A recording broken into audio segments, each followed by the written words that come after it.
So our first little places will be along the forehead itself. So from the centre of the eye, we literally just measure up 4.5 centimetres and place our little dot. This is working on the frontilis muscle. And again, a little dot. And then directly in between. And then the 2 points there. Today we're actually going to be doing what's called a brow lift. So it's also known as a liquid facelift.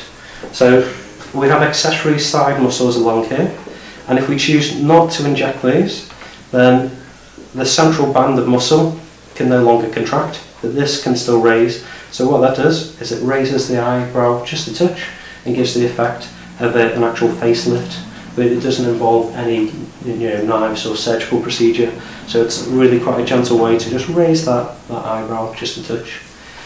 If in the future we change our mind and we decide that you want that drop down to be level with the others, we can literally just place one tiny little dot just there, and then that will be more of an even effect.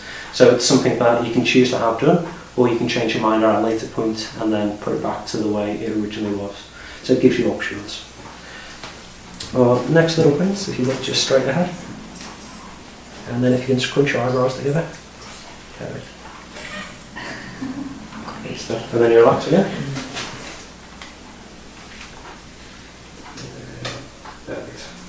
Our next little area, sometimes people will know these as the 11s, because when you scrunch your eyes together you get 2 little lines close together which look like the number 11. You can scrunch together again, and then relax again, and then scrunch together again, and then relax again. So yeah, again, just looking for the strength of the actual muscle there. We want to go directly into the main body of that little muscle there. Scrunch together again for me, and then relax again. Okay. And then scrunch together again. And then scrunch one more time. And then scrunch together again. And then relaxing. One last time. Alright. Great stuff. And then the last little place that we'll be going is the crow's feet, so the area is just around the edge of the eye. So again, if you close your eyes, scrunch together.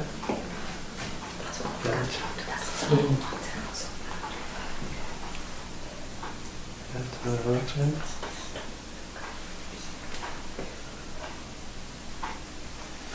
And then I'll just get you to turn towards me this way. Perfect. And scrunch together again.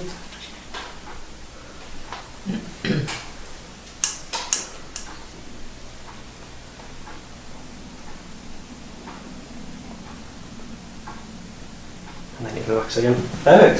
So the most difficult part of the procedure is literally just knowing the measurements, knowing exactly where to go. What we want to avoid is if you ever go too low or too close to the actual the band of muscle that controls the eyelid there. Classically, you'll see people who sometimes have a little bit of a droop. That's simply they've relaxed that muscle. Not going to happen today. We'd like to know. We've taken our measurements. We're well and truly away. Other thing that you need to look out for as well is some people, they actually constantly have their eyebrows slightly raised, actively doing a job. If you've got excess skin in terms of the upper eyelid, it's actually the muscle holding it out the way. So then if you actually target that with Botox, it can't do the job of lifting, so then it drops. So even though you put it in the correct place, simply by having a really active eyebrow, it means it can change your profile. You can look then quite sleepy because you've now got a slightly heavier lidded eyebrow. So sometimes some people aren't necessarily suitable for Botox. Yeah, that's part of our consultation period. For yourself, not an issue. We don't have an excess heavy eyelid there, and you don't have an active muscle there, so we're okay to begin with this. The body feels that little bit of a gentle wiggle instead of the actual needle itself, which will just be popping in super duper quickly.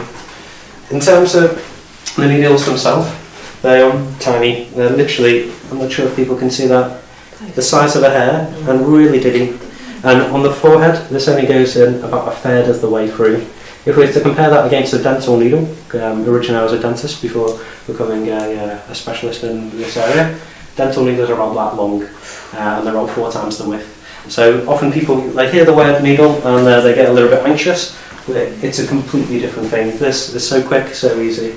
It's something where it should be pretty pleasant for you, really. This is the first time you've ever had any Botox, isn't it? Yeah. Because of that, we always do the lowest possible dose.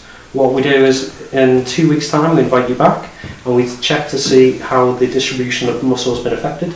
So there may be the odd area where you still have a little tiny bit of movement. We have enough Botox left and it stays good for 2 to 3 weeks when kept in the fridge. In 2 weeks' time, we invite you back and we basically can do a top-up in the areas which need that little bit of extra. You hold it nice and steady in place. Perfect. So yeah, just on the count of 2, you'll feel a little light pinch. So 1 and 2 and pinch. Yeah, that's the first one. So it's nice and as straightforward and as easy as that. How did that feel? Like a scratch. That's it. Really feel it. Your eyes didn't even move. Didn't they? They were like a flinch. That's it. No. And then we'll just hold it to the next point. So again, little light pinch. So 1 and 2. There we go. And then I'll just push you as a little ferret. Sorry, I'll give you a headache holding it on me. I quite like it actually. And then 1 and 2. It.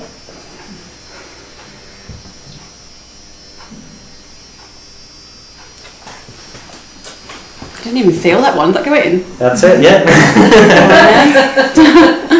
It's not my first time I've done this, you'll be glad to know.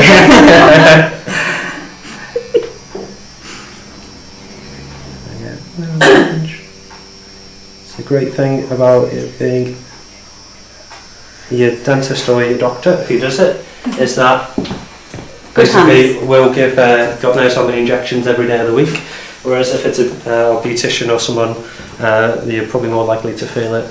What we also do is, you'll notice I'm using a fresh needle for every single point.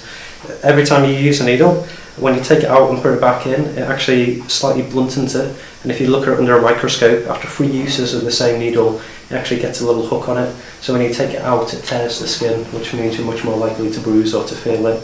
So although it's much more expensive for us to use a separate one every time, it actually means it's a hell of a lot more comfortable for you. And then a light pinch. 1 and 2. There we are. Perfect.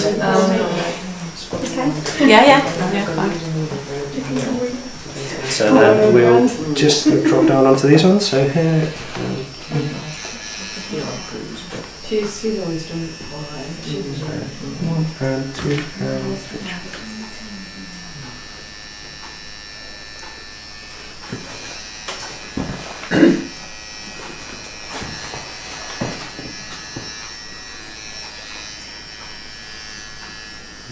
One and 2 and pinch.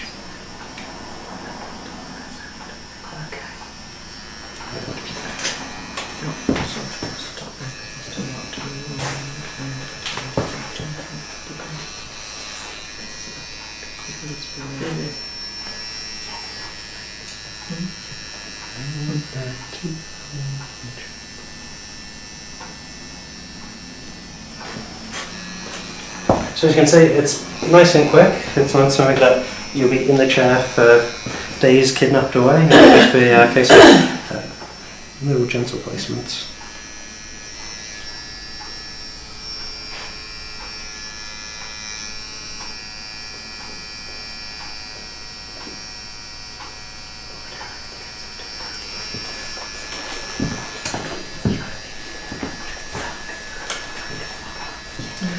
A really important aspect in terms of Botox itself is it actually takes 10 days to see the effect. It's not something that you place and then you get an immediate result. You will. Yeah. So what we normally recommend is they say 10 days is the earliest. After 14 days is where you get the best result. 7 days. Is it like harden then or something like what? Don't they go What out? did it- what did it do? You just come So- in, it's coming. That's it. So you'll be telling your eyebrow to raise, and there will be no movement. So we've just got the free to do on the side here. First. Yeah. We'll do so. So I'll just pull this nice and tight. And then,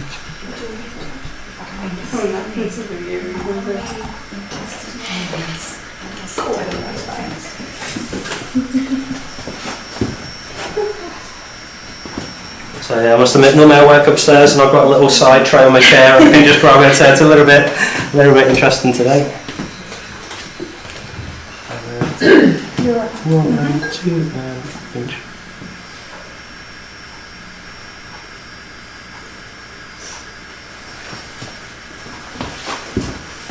And then one last little one.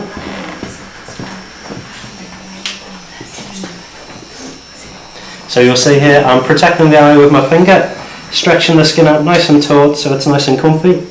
I'm also looking for little blood vessels, so 1 and 2.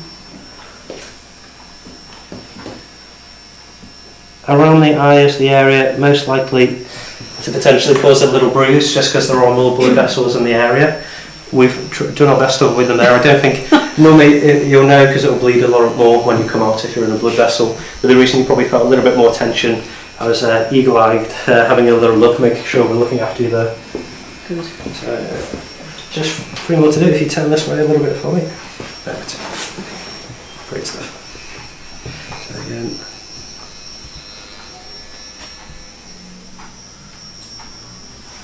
One and two.